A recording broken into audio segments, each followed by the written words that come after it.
नमस्कार। मैं प्रदीप कुमार सिंह स्वागत करता हूं आप सभी का आवाज़ जौनपुर में। खबर उत्तर प्रदेश के जनपद जौनपुर के मड़ियाहों से। नारी शक्ति वंदन कार्यक्रम में महिलाओं को किया गया जागरूक। मड़ियाहों के स्थानीय डाक बंगले पर नारी शक्ति वंदन कार्यक्रम के तहत एक जागरूकता अभियान का आयोजन किया गया, जिसमें बड़ी संख्या में महिलाओं ने भाग लिया। कार्यक्रम में अनुपमा राय ने कहा कि भारत में नारी को सदियों से शक्ति, ज्ञान और सम्मान का प्रतीक माना गया है, लेकिन समय के साथ उन्हें समाज और राजनीति में उचित स्थान नहीं मिल पाया। इसी असमानता को दूर करने के उद्देश्य से केंद्र सरकार द्वारा नारी शक्ति वंदन अधिनियम लाया गया है।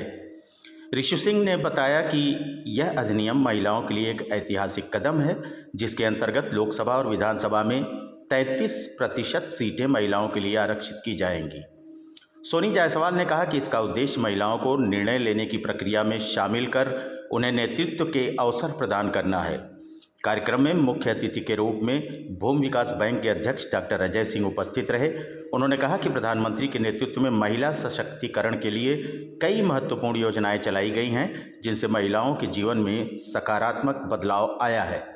इस अवसर पर मीना पटेल, रितु पटेल, शशि पांडे सहित कई महिलाएं मौजूद रहीं। आप अपना परिचय दीजिए। मेरा नाम ऋषि सिंह रिद्धिमा है और आज हम लोग यहाँ पे आए हुए हैं, हमारी बहनें आई हुई हैं नारी शक्ति वंदन अधिनियम, जो कि 33% आरक्षण माननीय प्रधानमंत्री जी द्वारा हम लोग को दिया जा रहा है। उसी के संदर्भ में यहाँ पे हम लोग उनको आभार व्यक्त करने के लिए यहाँ पे आए हैं। और ये माननीय प्रधानमंत्री जी के नेतृत्व में ही संभव होने जा रहा है, क्योंकि इससे पहले भी सरकारें थी, आज 40 साल हो गया, किसी ने महिला के बारे में नहीं सोचा। और ये विशेष सम्मान हम लोगों को हमारे प्रधानमंत्री जी द्वारा ही आधी आबादी को दिया जा रहा है। और ये अधिनियम विकसित भारत 2047 के संकल्प को साकार करेगा और महिला नेतृत्व आधारित विकास देश को नई ऊंचाई तक पहुंचाने का कार्य भी करेगा। नारी शक्ति वंदन अधिनियम के तहत महिलाओं की भागीदारी बढ़ेगी और ये माननीय प्रधानमंत्री जी द्वारा सुनिश्चित किया जा रहा है। और ये महिलाओं को आत्मविश्वासी बनाने का एक महत्वपूर्ण कदम हमारे प्रधानमंत्री जी द्वारा उठाया जा रहा है। इस ऐतिहासिक पहल के लिए मैं अपने देश के यशस्वी प्रधानमंत्री जी को और देश के मुख्यमंत्री जी को प्रधानमंत्री जी का आभार व्यक्त करती हूँ। और हम अपने जनपद के सभी आधी आबादी की तरफ से माननीय प्रधानमंत्री जी को धन्यवाद देती हूँ। अभी तक आप लोगों ने कितनी महिलाओं को जोड़ा? हमें तो लगता है कि हमारा जनपद जौनपुर पूरा भगवामय है, क्योंकि प्रधानमंत्री जी ने इतनी योजनाएं चला रखी हैं जो कि चूल्हे चौके से लेकर के बिजनेस तक चल रहा है। तो हर महिला आत्मनिर्भर बन रही है, कहीं ना कहीं ये माननीय प्रधानमंत्री जी की ही देन है। आप लोग गांव-गांव में जाके महिलाओं को अपने साथ जोड़ती हैं? जी बिल्कुल। हम अभी कुछ टाइम पहले हम लोग के पार्टी की सदस्यता भी चली, जिसमें महिलाओं को जोड़ने का कार्य किया गया। और हम लोग जब गांव में जाते हैं तो उनसे पूछते हैं कि अभी तक सरकारें क्या काम करती आई हैं, तो वो पहले से ज़्यादा अभी की हमारी जो सरकार है उसके बारे में बताती हैं, बहुत खुश रहती हैं। क्योंकि अब सिंपल सी बात है, जिसके घर में पहले चूल्हे जलते थे अभी वो गैस सिलेंडर का इस्तेमाल कर रहा है तो खुश ही होगा ना। गांव में बहुत सी महिलाएं जो है अभी जो है शिक्षित नहीं हैं, तो उनको मतलब बच्चे बहुत से शिक्षित नहीं हैं, बच्चियां शिक्षित नहीं हैं, तो उनके बारे में क्या कहना चाहेंगे? अभी हमारे मुख्यमंत्री जी द्वारा शिक्षा को लेकर के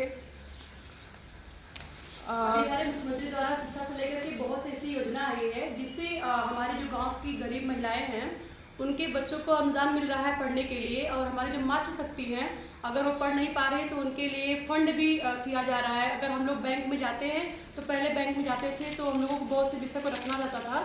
अब तो जाइए सिर्फ बताइए कि हमारी एक बेटी है, वो पढ़ना चाहती है, हम लोगों को फंड वहाँ से प्रोवाइड होता है, हम लोग अपने बच्चों को पढ़ा रहे हैं।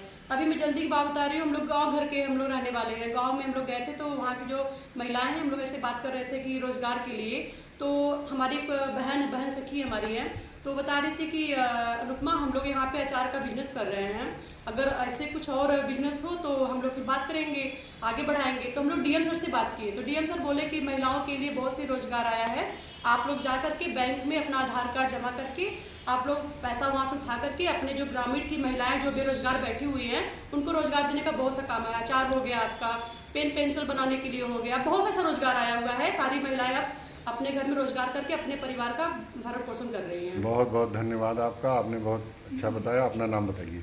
मेरा नाम अनुपमा राय है, मैं जलालपुर कुसिया से रहने वाली हूँ जी। बताइए। सोनी जायसवाल मणिहाउ से। 33% सीट महिलाओं के लिए आरक्षित की जाएगी, इस पर आप क्या कहना चाहेंगे? आज पूरे देश के महिलाओं के लिए बहुत ही हर्ष का दिन है। देश की आज़ादी के बाद अब जाकर यशस्वी प्रधानमंत्री आदरणीय नरेंद्र मोदी जी द्वारा महिला शक्ति वेतन अधिनियम बिल सदन में दिनांक 16 अप्रैल को प्रस्तुत किया जा रहा है। इस बिल के पास होने के कारण महिलाओं में सशक्ति के कारण हेतु यह कानून का रूप ले लेगा। इससे देश के सभी सदनों में महिलाओं को उचित भागीदारी हेतु मार्ग प्रशस्त होगा। महिलाएं सशक्त एवं स्वावलंबी बनेंगी। महिलाओं के लिए यह बिल वरदान के रूप में है और हम सभी महिलाएं यशस्वी प्रधानमंत्री जी को इस बिल के लिए आभार व्यक्त करते हैं। जी बहुत धन्यवाद। धन्यवाद देती हूँ। आज जितने भी मेरे यहाँ भाई बैठे हैं, जितने भी मेरी मातृशक्ति बहनें बैठी हैं, सबको मैं जोड़ के धन्यवाद देती हूँ। और मेरा नाम रितु पटेल है।